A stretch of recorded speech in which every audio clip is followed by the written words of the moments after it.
Hello and welcome to another episode of Disney Movie Investigation. If this is your first time watching, welcome to the show. In each episode, we take a look at a movie that is featured on Disney+. On this episode, we are taking a look at a recent release as we take a look at A Haunting in Venice. And stay tuned for our bonus story as we take a look at the Disney short Lorenzo. And if you are enjoying these episodes, I do ask that you please hit that subscribe button. That way you'll be notified with each new episode. Now, sit back and enjoy this episode of Disney Movie Investigation. Yay! So like I said, today we are covering A Haunting in Venice. This movie was released on September 11th, 2023. It was directed by Kenneth Branagh, and it is based on Halloween Party by Agatha Christie. The production companies were Kingbird Genre, the Mark Gordon Company, Scott Free Productions, and Agatha Christie Limited, and it was distributed by 20th Century Studios. The budget for this movie was $60 million, and it did a box office return of $122.3 million. So let's take a look at the production history.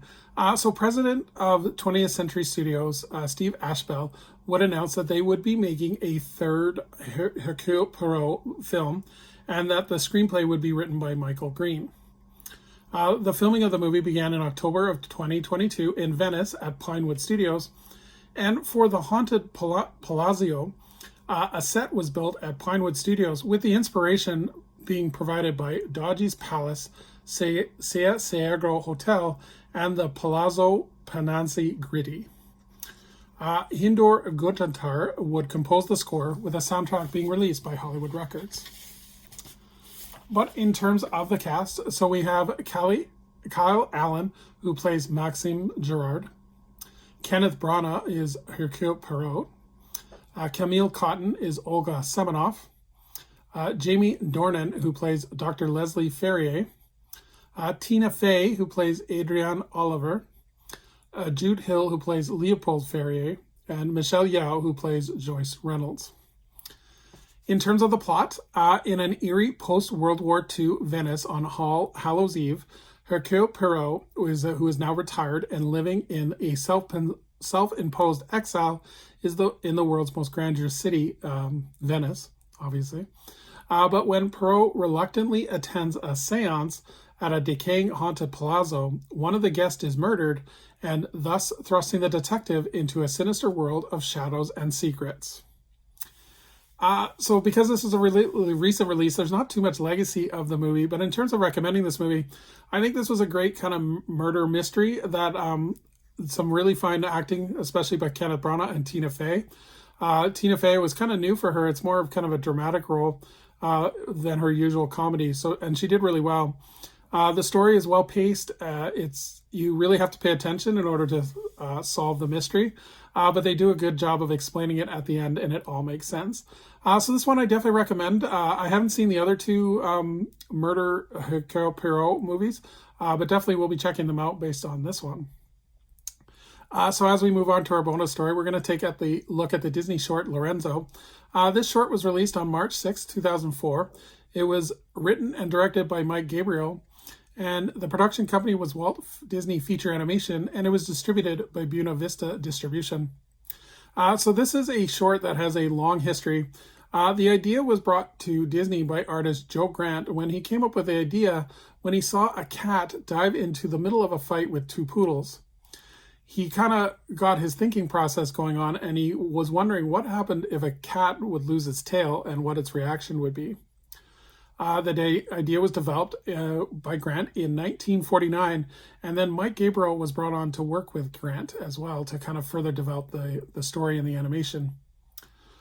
Producer Don Hahn was the one that suggested the tango music being used as inspiration when developing the concept for film, and the film's score, Juan Jose Mussolini and Big Tango Orchestra, was hired to record a new version of Bordeaux Y900. Gabriel would hand paint all the backgrounds with tempera paint on black construction paper, and that's what gives this short its unique look. So this one was also developed for animation in Paris, as the traditional animation was done by their Paris studio, And the short was originally developed to be part of Fantasia 2006. But because of the cutbacks and setbacks, Fantasia 2006 was shelved. And in November of 2003, because the short was so far along in the development process and nearly in its completion, Lorenzo would continue to be worked on and released as a standalone short.